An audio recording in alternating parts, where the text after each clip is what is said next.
There's two funeral stories doing the rounds at the moment. The first one is about a funeral parlour, or rather three funeral parlours in Hull, and 34 bodies have been removed from one of them, and a 46-year-old man and a 23-year-old woman have been detained by the police. These three branches of the legacy funeral homes have been looked into.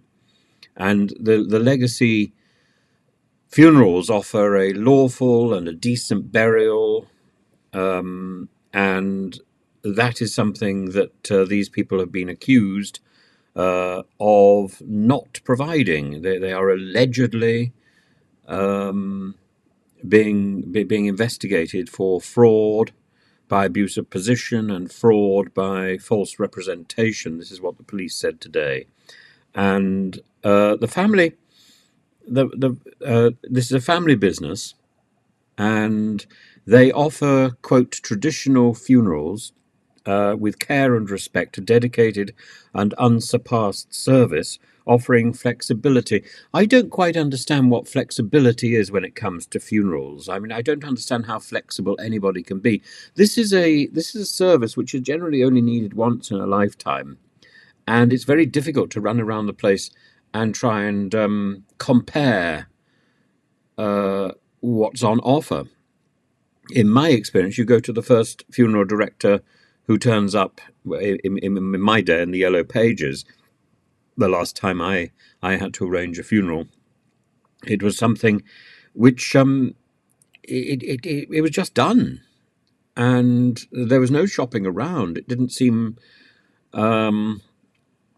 appropriate, and that's the problem. There's this sort of patina of what is dignified, what is best, and the people, when this business goes wrong, the people who are being preyed on are people who are extremely vulnerable.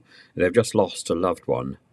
And less constraint is the other thing this funeral business offers. I don't understand that. Now, the other funeral story that I wanted to bring to you was the fact that in Moscow at the moment, people who were photographed attending the funeral of Alexey Navalny are now being followed up. They were photographed and now they're being chased up.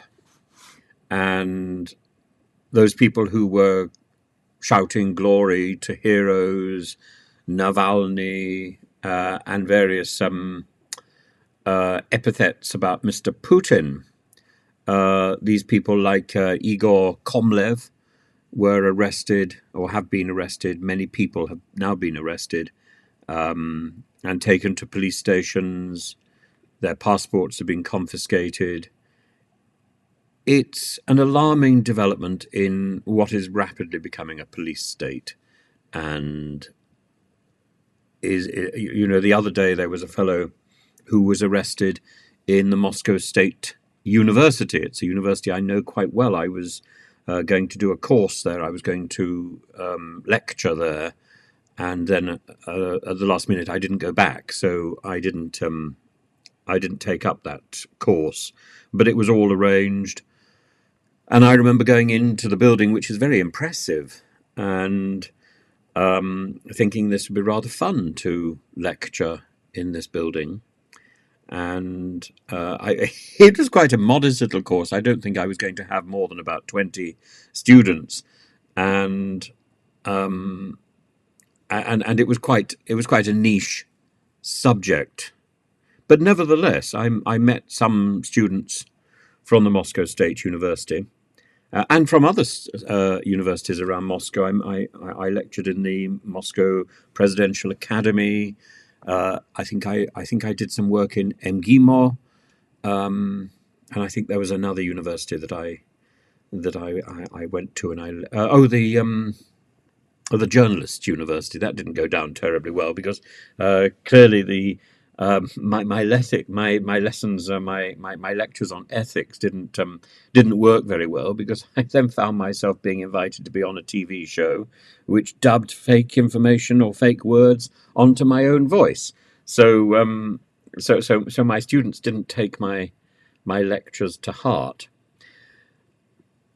However, I was appalled to see the story about the student arrested in the dormitory and now charged with disrespect of the state for having a website which had information in it which doesn't agree with Putin's war aims, and again, it's wise for students in Moscow to be very mindful of what they put on their computers and what is disseminated on their websites, because they could well find themselves in deep water. This fellow will be spending 10 nights, I believe, in a Moscow prison. And you never know, once you're in the Moscow prison system, how long that is going to be extended, as we saw from the appalling story of the treatment of Alexey Navalny.